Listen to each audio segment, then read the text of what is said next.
राधे राधे। आप सभी को दीपावली की ढेरों शुभकामनाएं। आज कार्तिक मास महात्म्य में आगे का अध्याय सुनिए। आज के अध्याय की शुरुआत हम तुलसी जी की कथा के साथ करेंगे। जैसा कि हम सभी जानते हैं कि कार्तिक का महीना बहुत ही पवित्र होता है। इस महीने में भगवान विष्णु की पूजा होती है। कार्तिक के महीने में तुलसी माता का भी पूजन किया जाता है। हिंदू धर्म में तुलसी के पौधे को बहुत ही पवित्र माना जाता है। तुलसी के पौधे में साक्षात भगवान श्री हरि विष्णु जी और माता लक्ष्मी जी का वास होता है। यदि कोई भक्त कभी भी भगवान श्री हरि को भोग लगाता है तो भगवान विष्णु तुलसी पत्र के बिना किसी भी प्रकार का भोग स्वीकार नहीं करते हैं। तुलसी जी को भगवान श्री हरि विष्णु की अर्धांगिनी भी कहा जाता है।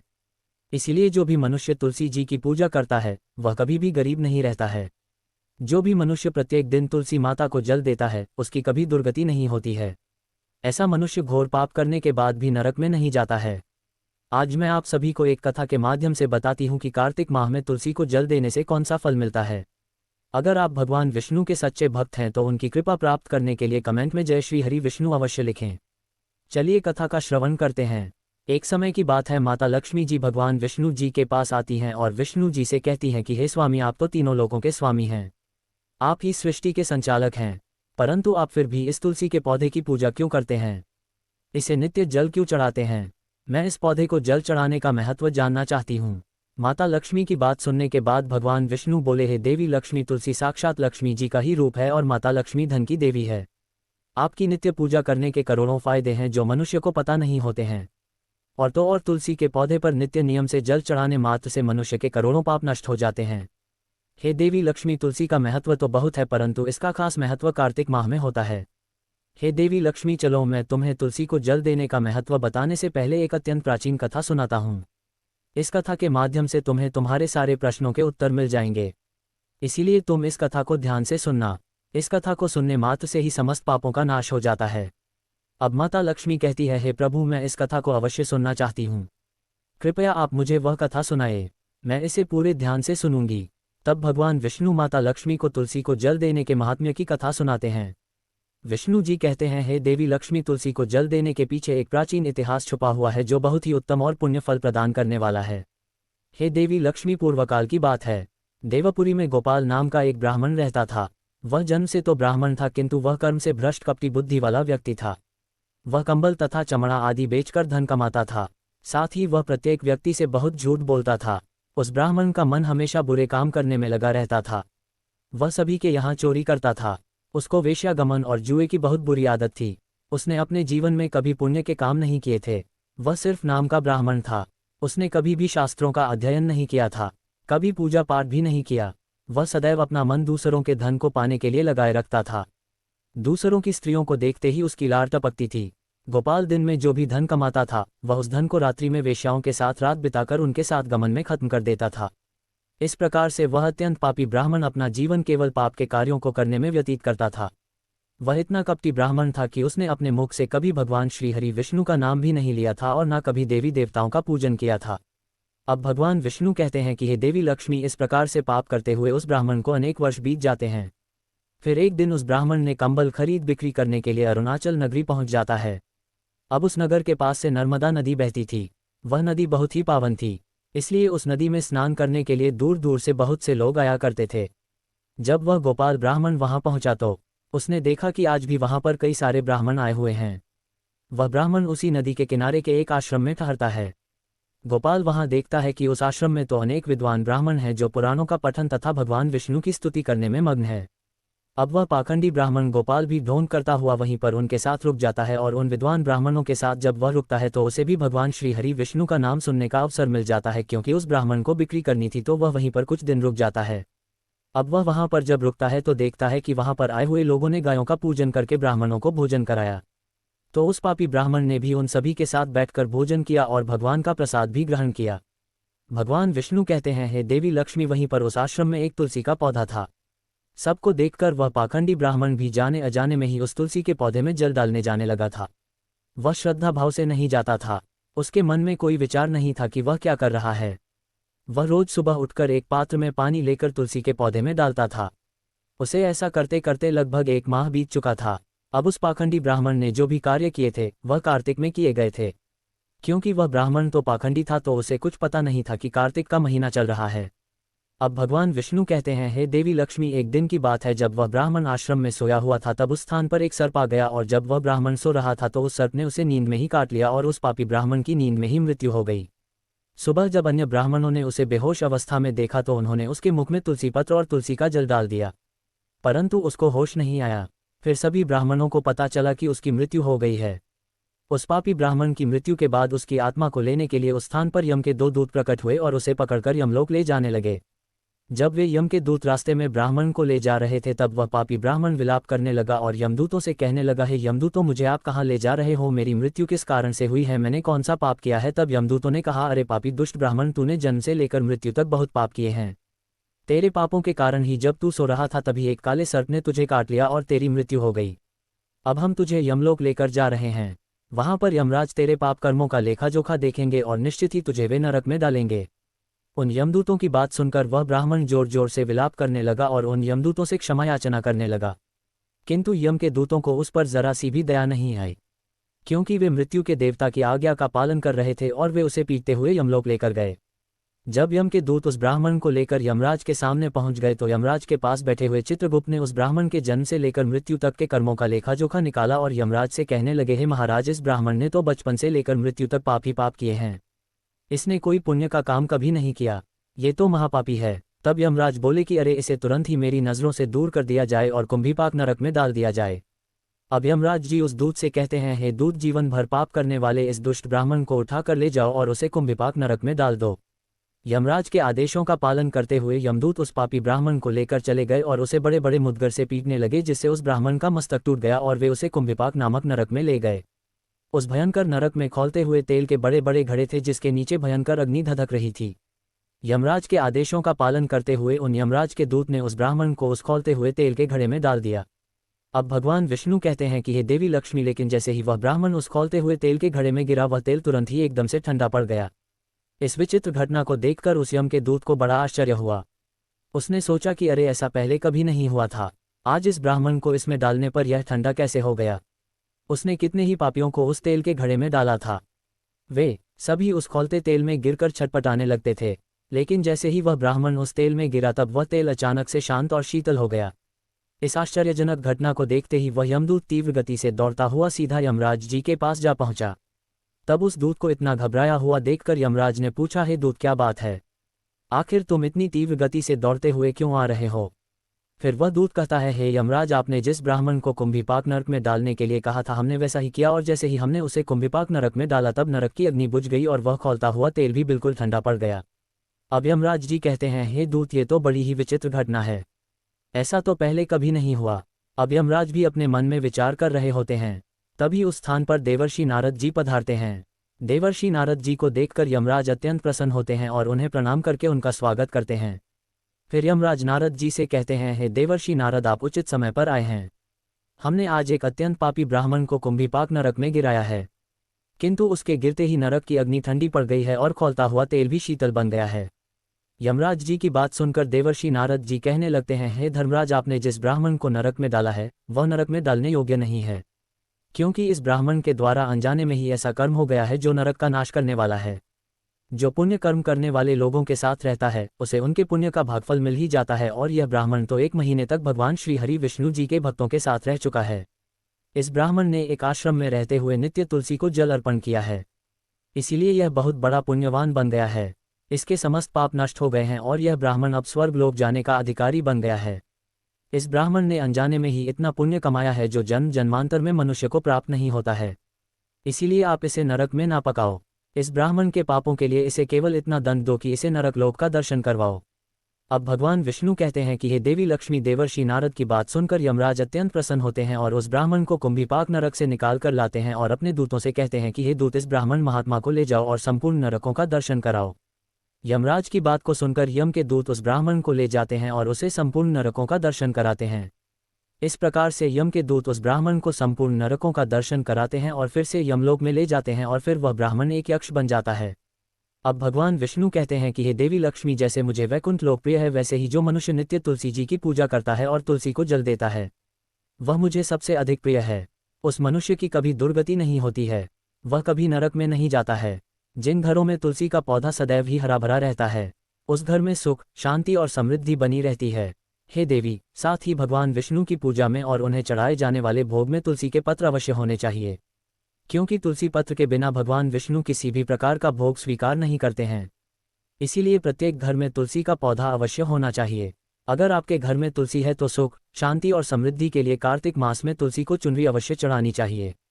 हमेशा ध्यान रहे कि तुलसी का पौधा चुनरी के बिना अधूरा होता है।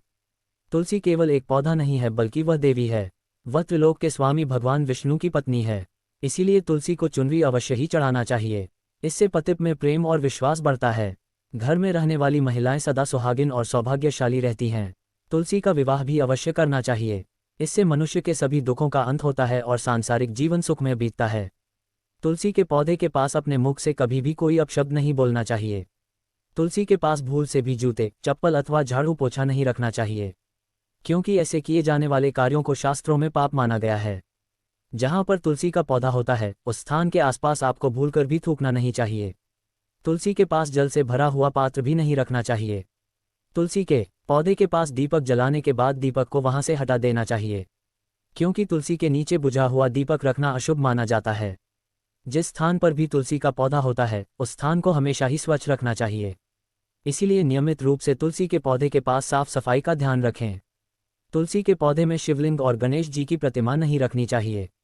साथ ही तुलसी के गमले में अन्य किसी भी प्रकार का पौधा लगाना इसे भी अशुभ माना जाता है। तुलसी के पौधे के पास कपड़े भी नहीं सुखाने चाहिए, अन्यथा कपड़ों से गंदा पानी तुलसी के पौधे पर गिर सकता है। ध्यान रहे, तुलसी के पौधे को नाखून से नहीं तोड़ना चाहिए, इससे तुलसी का अपमान होता है। यदि तुलसी के पत्ते सूख कर गिर जाते हैं तो उन्हें कचरे में नहीं फेंकना चाहिए। उन पत्तों को तुलसी की मिट्टी में ही दबा देना चाहिए और रविवार और एकादशी के दिन तुलसी के पत्ते नहीं तोड़ने चाहिए और न ही रविवार को तुलसी को जल चढ़ाना चाहिए। बाकी अन्य दिन नित्य तुलसी को सुबह जल देना चाहिए और शाम के समय एक दीपक जलाना चाहिए। अक्सर महिलाएं स्नान के बाद अपने बाल खुले रखकर ही तुलसी को जल देती हैं। ऐसा करना भी पाप माना जाता है। महिलाओं को इस बात का हमेशा ध्यान रखना चाहिए कि उन्हें हमेशा ही अपने बाल बांधकर और माथे पर सिंदूर लगाकर ही तुलसी में जल चढ़ाना चाहिए। इससे उस स्त्री को तुलसी माँ का आशीर्वाद प्राप्त होता है। घर में तुलसी का पौधा लगाते समय ध्यान रहे कि इसके लिए गंदी मिट्टी का उपयोग नहीं करना चाहिए। तुलसी के पौधे के लिए शमशान की अथवा गंदगी वाले स्थान की मिट्टी का कभी उपयोग नहीं करना चाहिए। इससे तुलसी माँ रूठ जाती हैं और सूखने लगती हैं। तुलसी का पौधा कभी गंदे स्थान पर नहीं लगाना चाहिए, जैसे नाली अथवा बाथरूम के पास। इन स्थानों पर तुलसी का पौधा कभी नहीं लगाना चाहिए, अन्यथा गंदा पानी तुलसी के पौधे में गिर सकता है, जो कि प्रत्येक मनुष्य के लिए बहुत ही अशुभ माना गया है। घर में तुलसी का पौधा कभी सूखना नहीं चाहिए। शास्त्रों में ऐसी मान्यता है कि तुलसी के पौधे के सूखने से अकाल मृत्यु की सूचना प्राप्त होती है। घर में तुलसी का पौधा सूख जाए तो घर की सुख समृद्धि समाप्त हो जाती है। सूखी हुई तुलसी में मां लक्ष्मी का वास नहीं होता है। शास्त्रों के अनुसार मासिक धर्म के दौरान महिलाओं को तुलसी के पौधे में पानी नहीं डालना चाहिए और तुलसी को स्पर्श भी नहीं करना चाहिए। यह उन महिलाओं के लिए वर्जित है। तुलसी को बिना स्नान किए जल नहीं देना चाहिए और पैरों में चप्पल आदि पहनकर भी तुलसी को जल नहीं देना चाहिए। तुलसी को जल देते समय ध्यान रहे कि वह जल आपके पैरों पर ना पड़े, इससे तुलसी माता का अपमान होता है। अब भगवान विष्णु कहते हैं कि हे देवी लक्ष्मी, तुलसी पर कभी झूठा पानी नहीं डालना चाहिए। इससे तुलसी माता रूठ जाती है और नित्य तुलसी के दर्शन से मनुष्य को स्वर्ग की प्राप्ति होती है। तुलसी पत्र के सेवन से मनुष्य के सभी पाप नष्ट हो जाते हैं। तुलसी का पौधा हमेशा ही घर के सामने लगाना चाहिए। इसे पूर्व अथवा उत्तर दिशा में लगाने से सबको शुभ संकेत प्राप्त होता है। तुलसी के पास मरुस्थलीय पौधे रखना बेहद अशुभ माना जाता है। ऐसे पौधों से नकारात्मक ऊर्जा निकलती है। शास्त्रों में कहा गया है कि जिन पौधों से हरी भरी कलियों की उत्पत्ति ना हो, उसके स्थान पर कांटे निकलते हो, तो ऐसे पौधों को तुलसी के पास कभी रखना नहीं चाहिए। शास्त्रों में केले के पौधे का विशेष महत्व बताया गया है। अगर तुलसी के पौधे के पास केले का पेड़ लगा देते हैं तो इसका कई गुना अधिक लाभ प्राप्त होता है। केले के पेड़ में भगवान श्री हरि विष्णु जी का वास होता है। इसे तुलसी के पास लगाने से घर में सुख समृद्धि आती है। तुलसी के पौधे में शालिग्राम अवश्य रखना चाहिए। तुलसी के गमले में शालिग्राम रखने से तुलसी का और भी अधिक शुभ प्रभाव आपको देखने को मिलेगा। शालिग्राम भगवान विष्णु भगवान का निराकार रूप माना जाता है। ये काले रंग का पत्थर होता है जिसे विलक्षण और मूल्यवान माना गया है। इसे अगर तुलसी के गमले में रखेंगे तो आपके घर से संपूर्ण नकारात्मक ऊर्जा नष्ट हो जाएगी। घर में केवल एक ही शालिग्राम की पूजा करनी चाहिए। पुराणों में कहा गया है कि भगवान विष्णु की मूर्ति से बढ़कर शालिग्राम का पूजन करना ज्यादा उत्तम होता है। शालिग्राम को चंदन लगाने के बाद एक तुलसी का पत्ता रखना चाहिए। प्रतिदिन शालिग्राम को स्नान कराना चाहिए।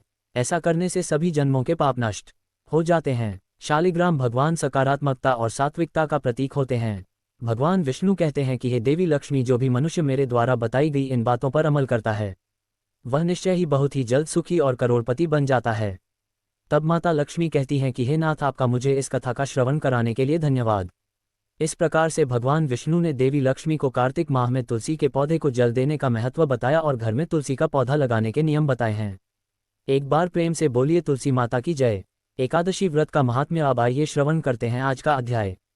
नैमिषारण्य तीर्थ में उपस्थित ऋषि मुनियों से सूत जी महाराज ने कहा, अब मोक्ष के देने वाले सब व्रतों में उत्तम एकादशी के व्रत का महात्म्य सुनो। एकादशी चाहे कृष्ण पक्ष की हो अथवा शुक्ल पक्ष की, उस दिन अन्न नहीं खाना चाहिए। एकादशी के दिन खाया हुआ अन्न पाप भक्षण के समान है। व्रत करने वालों को दशमी तथा द्वादशी को भी एक समय भोजन करना चाहिए। नारद जी द्वारा महाराज पृथु को सुनाई हुई कथा सुनाते हुए सूत जी ने कहा, गंगा के समान कोई तीर्थ नहीं, माता के समान कोई गुरु नहीं, विष्णु के समान कोई देव नहीं, अन्न ना खाने के समान कोई तप नहीं, तथा शांति के समान संसार में कोई सुख नहीं, सत्य के समान कोई ज्योति नहीं, कार्तिक के समान कोई मास नहीं, ज्ञान के समान कोई लाभ नहीं, तथा एकादशी के समान कोई व्रत नहीं। व्रत करने वाला प्रातःकाल उठकर भगवान का पूजन करें, पुराणों की कथा सुने और रात्रि को जागरण करें। अब आप एक प्राचीन कथा ध्यानपूर्वक सुनो।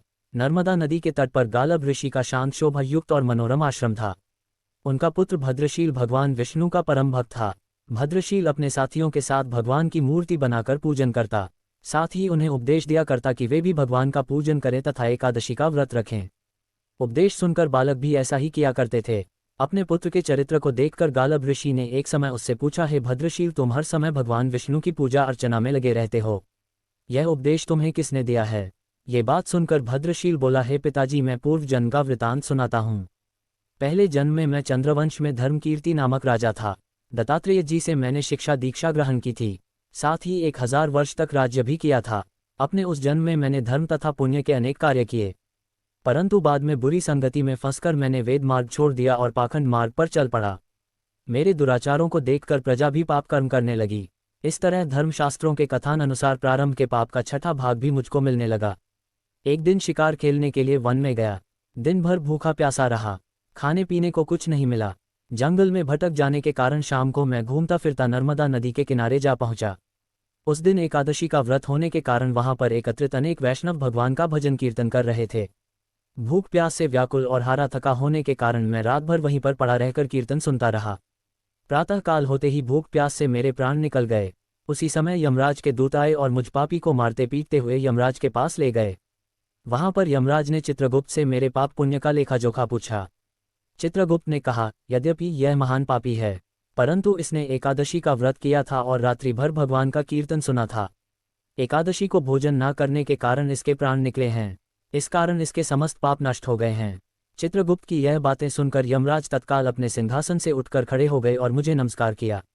फिर मुझसे बोले, हमसे बड़ी भूल हुई है, आप क्षमा करें। फिर यमराज अपने दूतों को धिक्कारते हुए कहने लगे, जो व्यक्ति भगवान के नाम का स्मरण करता है अथवा सुनता है उसको कभी हमारे पास मत लाना।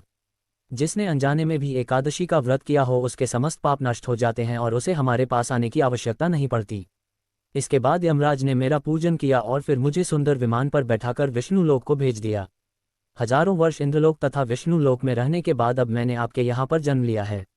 एकादशी के व्रत की महिमा तो अपार है ही, जो इस कथा को सुनता अथवा सुनाता है उसके भी समस्त पाप नष्ट हो जाते हैं। इससे आगे का वृतांत सुनिएगा अगले अध्याय में। भगवान नर और नारायण की कथा। अब आइए श्रवण करते हैं भगवान नर और नारायण की कथा, जिसे सुनने मात्र से सभी मनोकामनाएं पूर्ण होती हैं। एक असुर था दंभोदभव। उसने सूर्यदेव की घोर तपस्या की थी। सूर्यदेव जब प्रसन्न होकर प्रकट हुए और वरदान मांगने को कहा तो उसने अमृतत्व का वरदान मांगा। सूर्यदेव ने कहा, यह संभव नहीं है। तब उसने मांगा कि उसे 1000 दिव्य कवचों की सुरक्षा मिले। इनमें से एक भी कवच सिर्फ वही तोड़ सके जिसने 1000 वर्ष तपस्या की हो, और जैसे ही कोई एक भी कवच को तोड़े वह तुरंत मृत्यु को प्राप्त हो जाए। सूर्य देवता बड़े चिंतित हुए। वे इतना तो समझ ही गए थे कि यह असुर इस वरदान का दुरुपयोग करेगा, किंतु उसकी तपस्या के आगे वे मजबूर थे। उन्हें उसे यह वरदान देना ही पड़ा। इन कवचों से सुरक्षित होने के बाद वही हुआ जिसका सूर्यदेव को डर था। दंभोदभव अपने सहस्त्र कवचों की शक्ति से अपने आप को अमर मानकर मनचाहे अत्याचार करने लगा। वह सहस्त्र कवच नाम से जाना जाने लगा। उधर सती जी के पिता दक्ष प्रजापति ने अपनी पुत्री मूर्ति का विवाह ब्रह्मा जी के मानस पुत्र धर्म से किया। मूर्ति ने सहस्त्रकवच के बारे में सुना हुआ था और उन्होंने श्रीहरि विष्णु से प्रार्थना की कि इसे खत्म करने के लिए वे स्वयं आए। विष्णु जी ने उसे आश्वासन दिया कि वे ऐसा करेंगे। समय क्रम में मूर्ति ने 2 जुड़वा पुत्रों को जन्म दिया जिनके नाम हुए नर और नारायण। दोनों 2 शरीरों में होते हुए भी एक थे, 2 शरीरों में एक आत्मा। विष्णु जी ने एक साथ 2 शरीरों में नर और नारायण के रूप में अवतरण किया था। दोनों भाई बड़े हुए। एक बार दंभोदभव एक पर्वत पर चढ़ा हुआ था। तब उसने एक तेजस्वी मनुष्य को अपनी ओर आते देखा और भय का अनुभव किया। उस व्यक्ति ने कहा, मैं नर हूं और तुमसे युद्ध करने आया हूं। भय होते हुए भी दंभोदभव ने हंसकर कहा, तुम मेरे बारे में जानते ही क्या हो?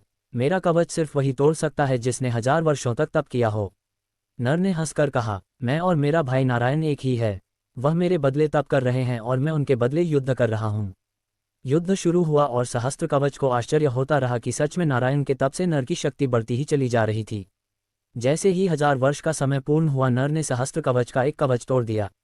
लेकिन सूर्य के वरदान के अनुसार जैसे ही कवच टूटा, नर मृत होकर गिर पड़े। सहस्त्र कवच ने सोचा, चलो एक कवच गया तो कोई बात नहीं, किंतु ये तो मर गया। तभी उसने देखा कि नर उसकी ओर दौड़े चले आ रहे हैं और वह चकित हो गया। अभी अभी तो उसके सामने नर की मृत्यु हुई थी और तुरंत ये जीवित होकर मेरी ओर कैसे दौड़ा रहा है।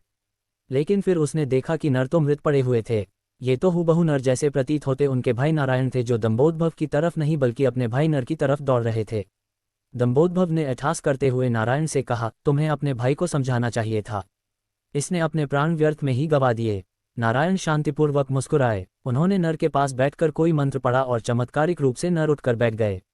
तब दंभोदभव की समझ में आया कि 1000 वर्ष तक शिवजी की तपस्या करने से नारायण को मृत्युंजय मंत्र की सिद्धि हुई है, जिससे वे अपने भाई को पुनर्जीवित कर सकते हैं। अब इस बार नारायण ने दंभोदभव को ललकारा और नर तपस्या में बैठे। 1000 साल के युद्ध और तपस्या के बाद फिर एक कवच टूटा और नारायण की मृत्यु हो गई। फिर नर ने आकर नारायण को पुनर्जीवित कर दिया और यह चक्र ऐसे ही चलता रहा। इस तरह 999 बार युद्ध हुआ। एक भाई युद्ध करता तो दूसरा भाई तपस्या।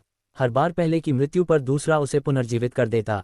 जब 999 कवच टूट गए तो सहस्त्र कवच समझ गया कि अब मेरी मृत्यु हो जाएगी। तब वह युद्ध त्याग कर सूर्योग भागकर सूर्यदेव के शरणागत हुआ। नर और नारायण उसका पीछा करते वहां आए और सूर्यदेव से उसे सौंपने को कहा, किंतु अपने भक्त को सौंपने के लिए सूर्यदेव राजी नहीं हुए। तब नारायण ने अपने कमंडल से जल लेकर सूर्यदेव को श्राप दिया कि आप इस असुर को उसके कर्मफल से बचाने का प्रयास कर रहे हैं, जिसके लिए आप भी इसके पापों के भागीदार हुए और आप भी इसके साथ जन्म लेंगे, इसका कर्मफल भोगने के लिए। इसके साथ ही त्रेता युग समाप्त हुआ और द्वापर का प्रारंभ हुआ।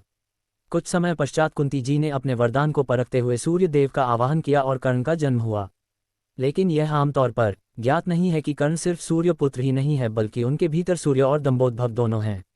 जैसे नर और नारायण में 2 शरीरों में एक आत्मा थी, उसी तरह कर्ण के एक शरीर में 2 आत्माओं का वास है, सूर्य और सहस्त्रध्वज। दूसरी ओर नर और नारायण इस बार अर्जुन और कृष्ण के रूप में आए।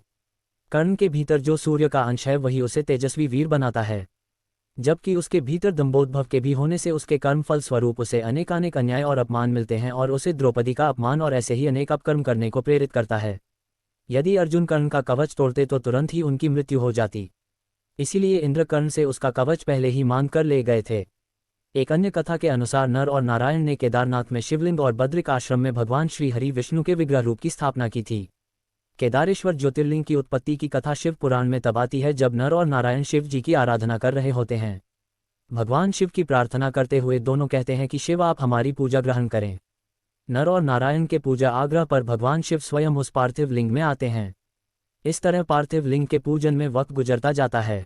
एक दिन भगवान शिव खुश होते हैं और नर व नारायण के सामने प्रकट होकर कहते हैं कि वे उनकी आराधना से बेहद प्रसन्न है, इसलिए वर मांगो। नर और नारायण कहते हैं, हे प्रभु, अगर आप प्रसन्न हैं तो लोक कल्याण के लिए कुछ कीजिए। भगवान शिव कहते हैं, कहो क्या कहना चाहते हो। इस पर नर और नारायण कहते हैं, जिस पार्थिव लिंग में हमने आपकी पूजा की है उस लिंग में आप स्वयं निवास कीजिए ताकि आपके दर्शन मात्र से लोगों का कष्ट दूर हो जाए। दोनों भाइयों के अनुरोध से भगवान शिव और प्रसन्न हो जाते हैं और केदारनाथ के इस तीर्थ में केदारेश्वर ज्योतिर्लिंग के रूप में निवास करने लगते हैं। इस तरह केदारेश्वर ज्योतिर्लिंग की उत्पत्ति होती है। महाभारत के अनुसार पाप से मुक्ति होने के बाद केदारेश्वर में स्थित ज्योतिर्लिंग के आसपास मंदिर का निर्माण पांडवों ने अपने हाथ से किया था। बाद में इसका पुनः निर्माण आदि शंकराचार्य जी ने करवाया था। इसके बाद राजा भोज ने यहाँ पर भव्य मंदिर का निर्माण करवाया था। हमारा आज का अध्याय यहीं पर समाप्त हुआ। मिलते हैं जल्द एक नए वीडियो के साथ। तब तक के लिए स्वस्थ रहें, मस्त रहें और अपने माता पिता का ख्याल रखें। राधे राधे।